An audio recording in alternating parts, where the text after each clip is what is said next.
This is a Christmas edition of the Coach's Wife Life podcast. My daughter Kourtney Eargle will go one-on-one with her fellow coaches' kids to share their favorite Christmas traditions. This podcast is brought to you by Ruler of Hope.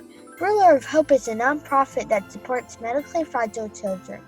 If you'd like to make a tax-deductible donation, you can use Venmo at Ruler-Hope or online at rulerofhope.org. Hey there, I'm Kristen Eargle, and we have an exciting podcast ahead. But first I want to talk about something we all know way too much about: moving. Just the thought of that can bring an unsettling emotion. Well, I found a team that can take that load off your plate. It's D1 Relocation. This group can do it all. They can organize your move, coordinate with a moving company, and a trusted real estate agent. They can actually vet key household partners such as schools, insurance agents, physicians in the area. They can even help set up your Wi-Fi and water. It's incredible. So I've come to know this team, which is actually founded by a coach's wife.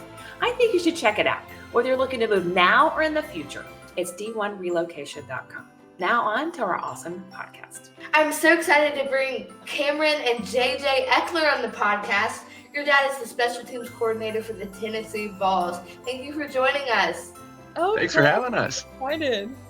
Have you ever spent a Christmas at a bowl game? Yeah. Yeah, we've spent What, 3 times?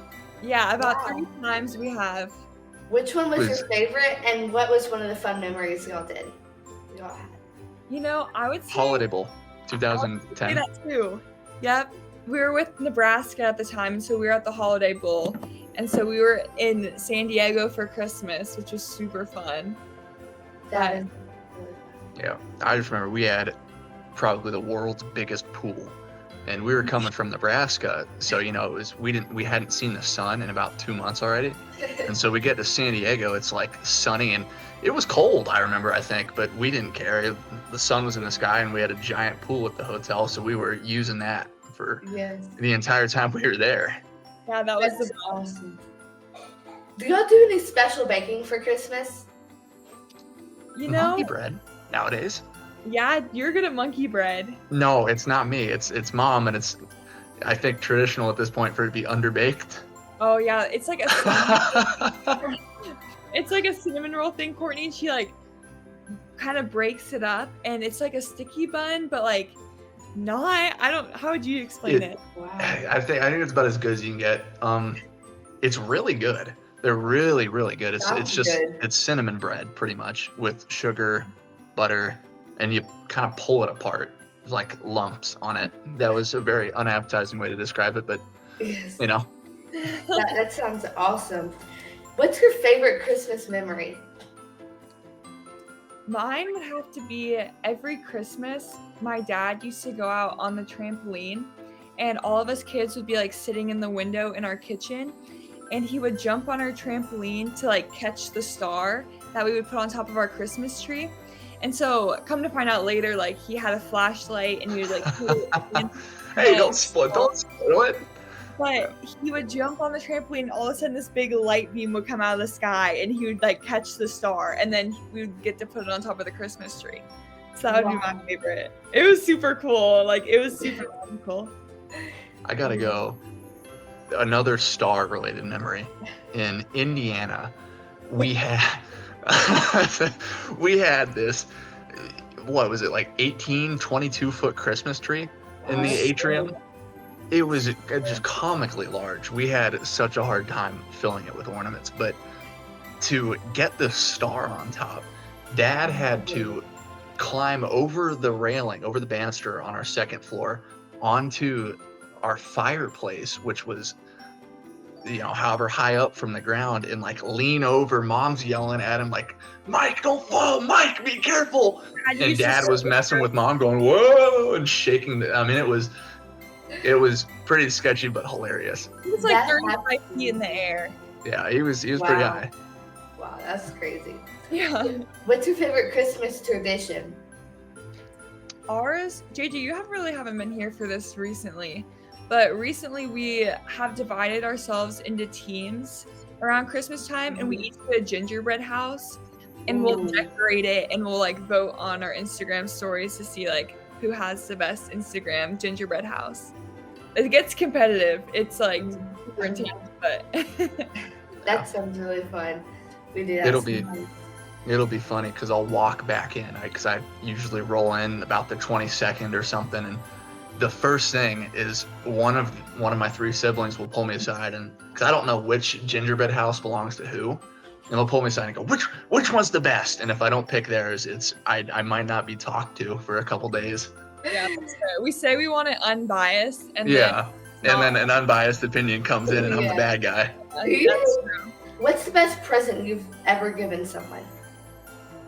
Okay, so I think ours is coming because we've decided, me and JJ, that we're gonna go in and we're gonna get our parents. It's like a ping pong topper, and so we can put it on our pool table, and we all get super competitive with ping pong.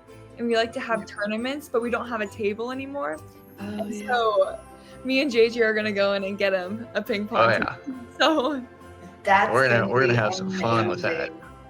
I think it'll be really fun just to bring everyone together to play ping yeah. pong, especially around the holidays. Just be a good time. What's the best present you've ever received? Ooh, mom is gonna laugh if she sees this, but truly the best present I've ever received is I asked last year for a heated blanket. It's the only thing I asked for, and mom was livid. She's like, you gotta have a better list than that. You need more, like, what do you really want?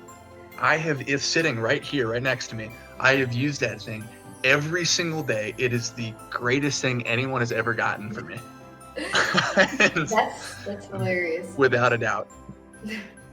I think mine was when I was little. I got this like life-size remote control golden retriever, and I was obsessed with that thing. It like when you said that was like the first place my mind went to. I was like I have never felt like that again since I've received a gift. So like that's gotta be the best. I've never heard of that. Oh, it was Kourtney. You would have loved it. Oh, it could walk. It could walk. Wow. It could do everything. Wasn't it called like iRobot or something? iDog? I don't know. I remember that thing. It was huge though. Mm-hmm. What's some things that you're most grateful for this year? I'm super grateful because I think a lot of my family, well, basically JJ, will all be in Knoxville for the same season if we're not at a bowl game. And so I just love it when we have the opportunity to actually all be together for the holidays and just spend that time together. And I'm also grateful because it looks like we might go to a good bowl game. So if all goes well, yeah. Cheez-It Bowl versus Iowa. Lock it in. Oh my gosh. But I agree. It's rare now, especially that I'm out of college and kind of out halfway across the country, that we all get to kind of sit down and have time with each other. And that's really special. So that's something I'm very grateful for this year. Yes, spending time with family is always amazing. Have a Merry Christmas and thank you for joining us. Thank you Yes, so Merry much. Christmas. For you. This podcast is brought to you by Ruler of Hope.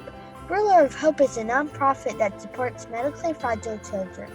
If you'd like to make a tax-deductible donation, you can use Venmo at Ruler-Hope or online at rulerofhope.org. For a replay of this episode or previous episodes, visit coacheswifelife.org and follow us on social media at Coaches Wife Life.